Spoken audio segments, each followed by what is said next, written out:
May isang nasaktan mga kababayan sa isang audio-video presentation na naman, isang video, hindi lang singiwi. May isang nasaktan sa pinalabas na video sa Senado at he cried foul. Very foul daw ito. Sino? Sino mga kababayan itong nasaktan ng bongga sa video? Panonoodin din natin yung video pero tingnan muna natin itong masyadong umaray ng bongga at nag-aring-king-king siya dahil very foul daw yung pinalabas na video ni Manggang Kinalabaw ba yun siya? Oo. Sige na.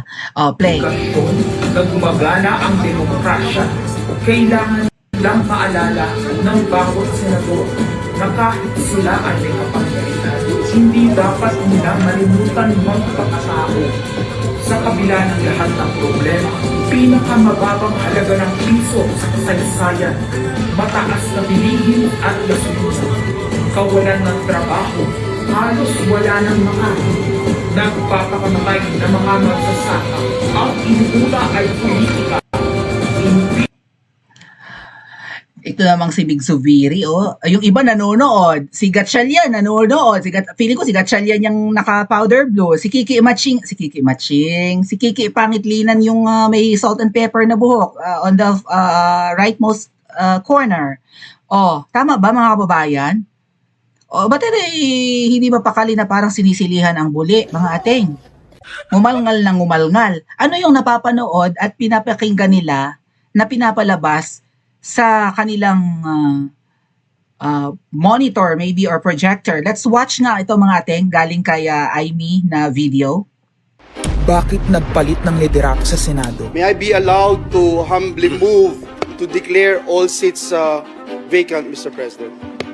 With 13 affirmative votes, 10 negative votes, and 1 abstention, the positions in all the positions in the Senate is hereby declared vacant. Bakit ito nilusob? Hoy, Aimee! Bakit patuloy ang pananakot? Talagang garapalan. Aimee, huwag mo kayo ka-copyright, ha? Piniplay ko na nga sa flat platform ko yung ek-ek mo. Anyway, dinidiscuss yata ni Aimee kung ano ang naganap noon at nakakahiya namang talaga. Kaya sakit na sakit itong si Mig Zubiri. Feeling ko yung ibang mga senador din doon, sakit na sakit din. Mukhang walang nangyaring coup d'etat, no? Tama ba? Pero may iba pa silang mga plan C, plan D, mga kababayan, kung plan B nila yung coup d'etat. Let's continue watching. Obvious, iniisa-isa ang majority. Bakit may panggigipit? Pinakakasuhan ng Ombudsman si Senator Rodante Marcoleta ng plunder at indirect bribery. Bakit may pambabaluktot ng kwento? Nililito nila ang publiko. Ang kainan ay naganap alas 4 ng hapon. Ang barilan alas 7. Nagmamalaki nilang may nangangamusta na si Camille Villar ang unang nag-update. Saka sila nagsi-reply. Last convo, 4 p.m. Next chat, 10 p.m. Bakit may demolition job? Bakit may pait? Bakit hindi matanggap? Napakaraming bakit. At narito ang mga sagot. Pero bago ang katotohanan, wasakin muna natin ang kasinungalingan.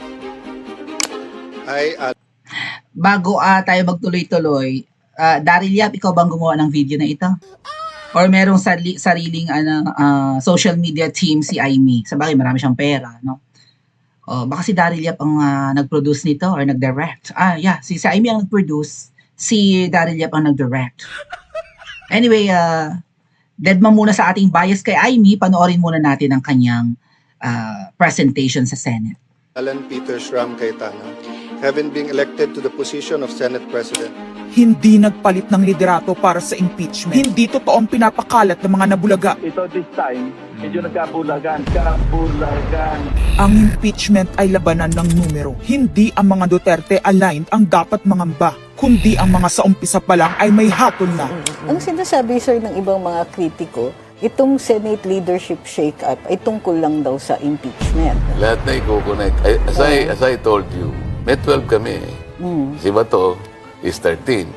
So kahit nawala naman siya, ang pinag-uusapan dito is whether or not you will be able to get 16 votes. Hindi siyang pagmumulan ng 16 votes. Wala siya doon 12 kami. Bakit kami magkuku? May 12 na kami kung ang pinag-uusapan lang natin impeachment. Actually, 9 lang ang kailangan para ma-dismiss. Yes, 12 kami. So it's more than the required votes But that's not the point. Ang ano kasi, pinipilit nilang i-connect doon. Kaya ako natatawa.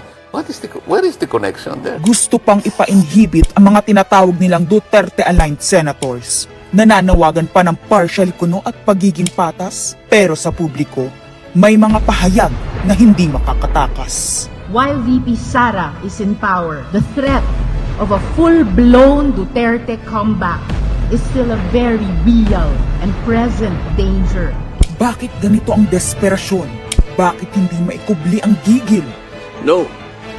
Bakit natataranta ang lahat? Mr. Speaker, I move to endorse to the Senate the resolution setting forth the articles of impeachment.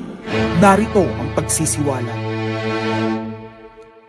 Noong April 22 sa Soler, nagkita si Tito Soto at House Speaker D para pag-usapan kung ano ang papakialaman sa 1987 Constitution habang nakaupo si Bongbong Marcos. Kasama ni House Speaker D ay si South Cotabato Congressman Ferdinand Hernandez.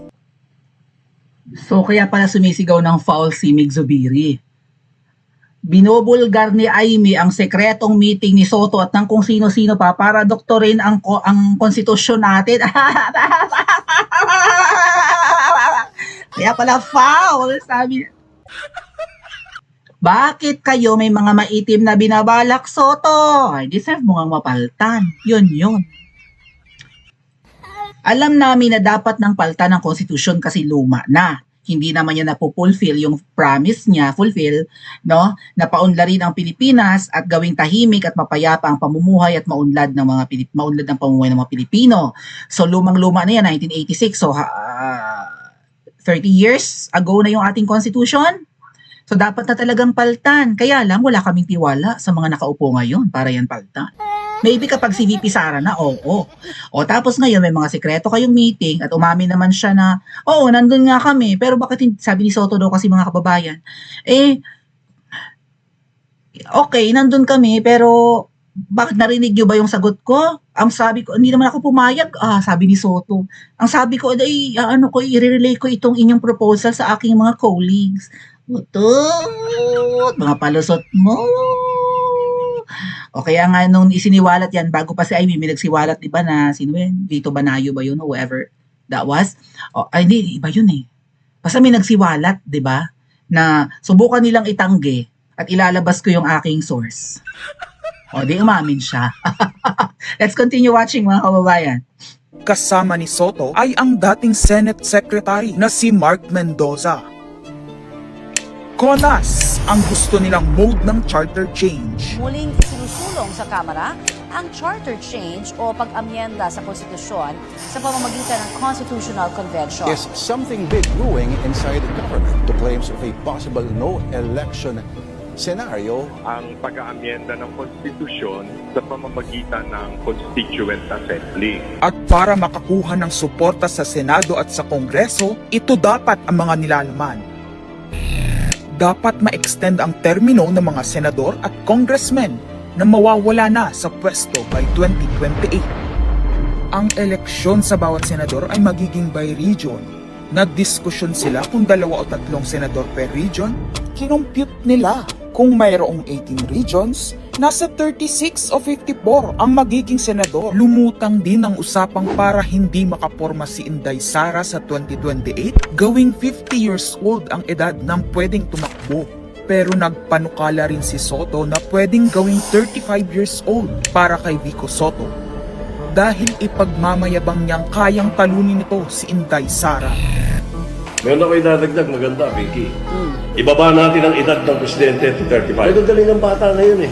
Magagaling eh. Ibigay na natin sa mga kabataan na pagpatakbo nitong bansa. Baka puro matino pa yung mailagay natin. Baka sabihin nila, Senator Soto, this is to siguro allow your nephew, si Vico, na tumakbo. Sabi ko na maging qualified. Sabi ko na mag-iisip sila ng gano'n, hindi ko naisip si Vico ron. Ang impormasyong ito ay mula mismo sa kasama sa meeting. Kasama din nila ay isang congressman, isang gobernador, isang retired military officer, isang dating may mataas na katungkulan, at 5 mula sa private at business sector. Kaya ba binaliwala ang panawagan ng taong bayan? Kaya ba binaliwala ang paalala ng Iglesia ni Cristo? Hindi po nagbabago ang bilin ng Iglesia ni Cristo, Nelson, na ang Iglesia ni Cristo po ay tutol sa impeachment. Kaya ba nagtatapang-tapangan ang mga umaastang bida sa ginagawa nilang tunay na drama? Kaya ba nila sinasabing hindi sila natatakot sa eleksyon ay dahil alam nilang walang eleksyon na magaganap? Hindi po kami natatakot sa susunod na eleksyon. At ang boto sa impeachment ay refleksyon ng boto sa pagsira sa 1987 Constitution. Pabor ang karamihan sa mga pagbabago sa saligang batas, lalo na sa usaping ekonomiya. Ngunit kung papakialaman ng iilan ang konstitusyon para maghari-harian at para sa pansariling kapakinabangan, makapwesto ng matagal o mailuklok ang kamag-anak, humanda kayo sa galit ng bayan. Ang pagpapalit ng liderato sa Senado ay hindi kakaiba. Ito ay nakabase sa prioridad at gusto ng mga senador. Bumabahana ng ebidensya laban kina Bongbong Marcos, Liza Marcos, Sandro Marcos at Martin Romualdez. Kailangan ng may bayag sa Blue Ribbon Committee. Ipinangako na sa mga korap na mambabatas ang perang malilikom sa 2027. 2028 national budget. Dapat pigilan. 2028. Alam natin, that's the election budget. And it was assured to the congressman, this will also be the CONAC budget. Nagiging isa ng malaking sindikato ang pamahalaan. Sinusuportahan ito ng mga dating kalaban, mga tinulungang manalo noong nakaraang eleksyon, mga may galit sa nagdaang administrasyon. Lahat sila kasama ng pinakamalaking troll farms at ilang bahagi ng mainstream media ay pinagagana ng dalawang bagay. Pera galing sa korupsyon, galit sa mga Duterte. Mahalaga ang liderato ng Senado para sa mga korap at nakasandal sa mga buwaya ng kapangyarihan. Ngunit mas mahalaga ito sa mga naninindigan na ang Senado ay bantayog ng konstitusyon na hindi dapat tinatakot, sinusuhulan, at iniipit upang maging tau-tauhan. Maaaring hati ngayon ang Senado. Maaaring kanya-kanyang bersyon ng kwento. Wala nang pakialam kung ano ang totoo. Isa itong indikasyon na gumagana ang demokrasya. Kailangan lang maalala ng bawat senador na kahit sila ay may kapangyarihan, hindi dapat nila malimutan magpakatao. Sa kabila ng lahat ng problema, pinakamababang halaga ng piso sa kasaysayan, mataas na bilihin at gasolina, kawalan ng trabaho, halos wala nang makain, nagpapakamatay na mga magsasaka. Ang inuuna ay politika, impeachment at kung ano-anong propaganda para mabalik ang kontrol sa Senado ng mga nangako na maisakatuparan ang pagpapahaba ng panahon sa kapangyarihan. Kung magde-deny yung mga nandoon sa meeting na yon at pabubulaanan yung aking sinabi, then sasabihin ko kung sino ang nagsiwalat sa amin. Kasi magugulantang ang buong bansa pag siniwalat ko kung sino yung nagsabi sa amin.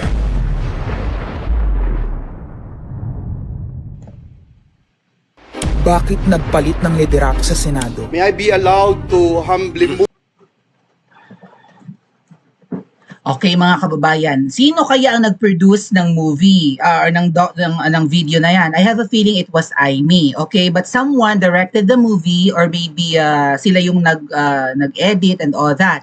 Ito bang video na ito ay hindi available sa ibang platform kundi sa page lang ni Aimee? Wala bang ibang source ang videong ito or nauna or kasabay niyang nag-upload?